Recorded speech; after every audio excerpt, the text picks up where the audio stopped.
Robert Bolick nagpakitang gilas sa kanyang pangalawang laro sa preseason game sa Japan B-League sa kanyang kupunan na Fukushima Firebounds kontra sa Aomori Watts.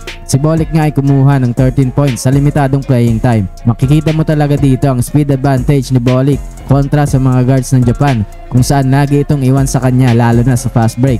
Hindi nga masyadong tumira ng 3 si Bolick sa game na ito kung saan karamihan ng kanyang mga puntos ay galing sa kanyang drive to the basket. Panalo nga ang kanyang kupunan kung saan tinambakan ng Fukushima ang Aomori sa final score na 83-62. Kaya ating panoorin ang mga naging highlights ni Robert Bolick sa game na ito.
Yun lamang po para sa video ito. Huwag po nating kalimutang mag-like at subscribe sa ating channel.